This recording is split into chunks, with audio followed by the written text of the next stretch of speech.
You could have anything you want. Universe is super giving. You want a fucking Ferrari, you can have it. If you want it, you can have it. If you're sitting there saying, oh, but I tried my best and I still didn't get it, you're lying. You didn't try your best. That is a fucking lie. The universe gives it to everybody who genuinely tries.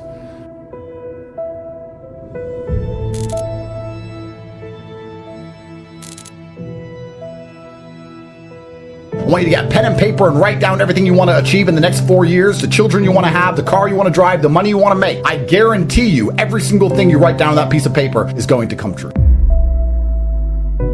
Because when you've come from the absolute bottom to the absolute top, and you've done it all off of your own back, and hard work and dedication, and never missing a day, the only shortcut to life is to never miss a day. One, because of compounding interest, and two, because sometimes you get lucky. And you'll never miss a lucky day if you try every day. If you don't try every day, you might miss your lucky day. And that's what people don't understand. If you never miss a day and you never don't try and you're always on time, was I late today? No, on time. And you try and improve every aspect of your life and you're a professional and you try and make sure that you analyze your decisions, you give yourself feedback, you don't make mistakes, you're not lazy. If you try and you make it to the top, you end up elitist because you look at the people down below and you're like, well, why didn't you try? I did. Oh, I did too. No, you didn't. That's a lie. Most of these children today are so messed up from TikTok, they can't even focus on one page of a book, any book, because all they do is scroll. Have you ever seen someone on TikTok, how fast they change video? Yeah. Their minds are gone. You can't even sit them down and teach them anything. That's a mental trick. You have to rewire your brain. And the reason your brain needs to be rewired is because anyone who is watching this stream below the age of 30, your brain is already broken. Watch your friends when they're on TikTok. How long can they even focus on a video before they have to change? Half a second, maybe. All of your minds are broken. You can't even focus on anything anymore. You're right. You are constantly distracted to the point where you can't even appreciate the good things in your life.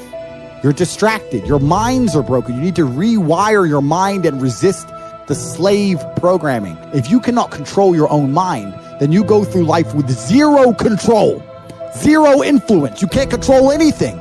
You're just a feather in the wind, waiting for life to blow you from happy place to sad place to happy place to sad place, completely hoping on the gods to be fortunate to you, because if any genuine discomfort comes your way, you're fucked.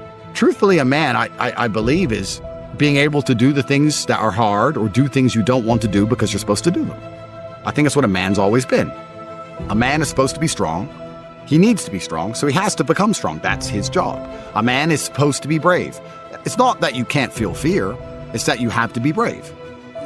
Oh, an attacker's here. I'm afraid, but I'm a man, so I will go and engage the attacker. It is my job. I say that life as a man is exceptionally difficult. I say the most beautiful and the most terrifying thing about being a man is you're born without value. Society doesn't care about you. You're only going to be cared about based on how useful you are.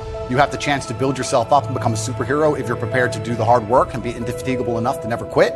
But if you're going to stand around and wait for a handout, nobody's going to ever respect you. And I think that a lot of people have forgotten about how difficult and how competitive it is as a man. We're always in constant competition with each other. And it's your duty as a man to stand up and say, I want to be as important and strong and good-hearted and God-fearing as possible. And I need to work hard to achieve those things. I can't stop myself working as a person who doesn't need money. And then there's people with no money who don't work. It blows my mind. Which is why the winners are winners and the losers are losers.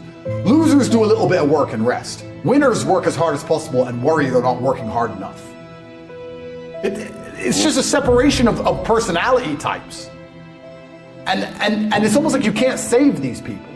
I have something I sent in my email recently. I said, you could give the average man a brand new Ferrari and a road map and a coffee and a full tank of gas and tell him the destination, success.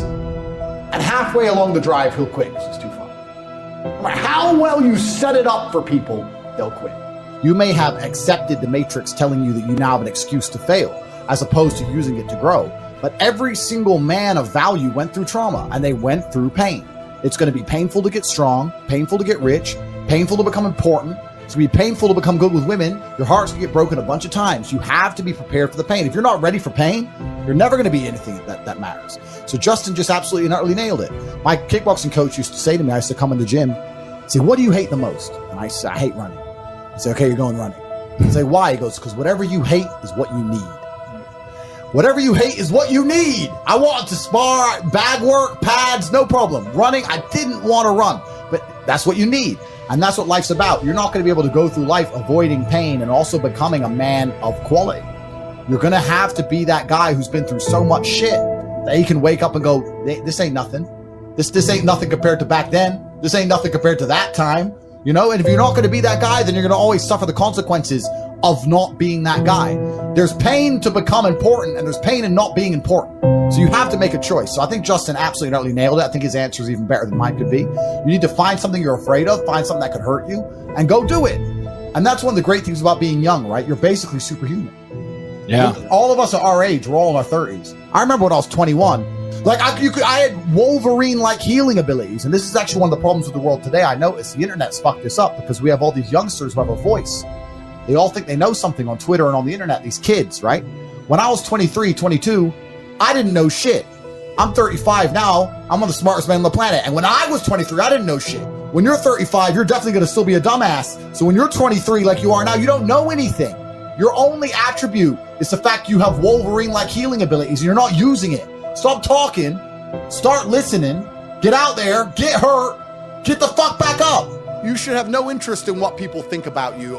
That makes you insecure. And that is the largest psyop in history. To wake up and say, I'm not going to be successful. I'm not going to be strong. I'm not going to be interesting. I'm not going to go out there and test myself. And I'm not going to put honor on my last name because I would hate for people to think I'm insecure. I'm secure. So it doesn't matter if you think I'm a loser. And it doesn't matter if I am a loser. So I'm just going to sit at home and I'm secure. No, it's not insecurity. It's called duty to your last name and honor. And that's just another one of the many different tentacles inside of the psyop octopus, trying to snatch any motivation left from the masculine spirit. If I was a man who was unsuccessful and I hadn't met my physical capability or my financial capability or my mental capability or my spiritual capability, I would be insecure. I would sit and say, this is a failed version of who Andrew Tate could be. They're beyond saving because they're the worst thing you can possibly be, which is a quitter. Being a quitter is the worst thing you could possibly be. God himself can't make a quitter important because the only reason the place you're trying to get to has value is because it was difficult to reach. If everybody could reach it, there'd be no value. Value is linked to scarcity. The whole point goal is valuable is because it's not everywhere. If it was everywhere, it wouldn't have any value. The reason the place you're trying to reach is valuable is because people can't get there. So if you're the kind of person who quits, you're never going to get there. Quitters are the worst. You could give a quitter a map, a treasure map, and a hot air balloon.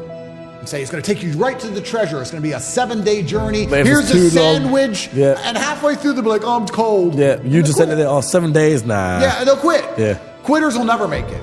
And there's a huge subsect of the populace who are basically simply quitters. I've never in my life seen anyone who's determined to get something not get it. I've never seen somebody who is determined in their heart to get something not get it. The universe and God is so giving and providing. People think it's difficult out here. I disagree. I've never seen someone wake up and say, nah, this is all I care about. This is all I want. Not get it. Everyone who thought that way in fighting was a world champion. Everyone who thought that way about money was rich. I've never seen anyone fail. Bro, I've seen people with no credit score and no job determined to get an R8 manage to get one on finance somehow. I've seen it. If it's all you want, you're going to get it. You're going to find a way to You're going to find a way. Yeah. People go, oh, I want this. If you wanted it, you'd have it. If you're going to be a man who's going to sit and say, I'm just sad, you are always going to lose in competition to men like me. No. And there has to be losers for there to be winners. I am tired of sympathy. Sympathy doesn't work for anybody. I'm not going to sit here and be sympathetic for people who say they're too sad to try hard and be their best. Guess what? Perhaps I was sad every time I did exactly what I was supposed to do and trained anyway. Perhaps I was afraid when I fought anyway. Perhaps I was tired when I worked anyway. This is how you get ahead in life. I don't have a fucking ounce of sympathy for these people who sit here and say, well, I feel this way, so I can't. Then don't do it. Stay down there. The winners are at the top, and the winners at the top don't give a shit about how they feel. We wake up and we perform regardless of how we feel day after day. So if I'm going to ignore my own feelings, I'm certainly not going to take into consideration anybody else's. Yeah. Why am I going to ignore how I feel and make sure I'm constantly performing regardless, flawlessly, and then sit and go, oh, but he doesn't feel good, so he's allowed to fuck up. No, you are not. You're not allowed to fuck up to your ancestors or to God or to yourself. You have to perform.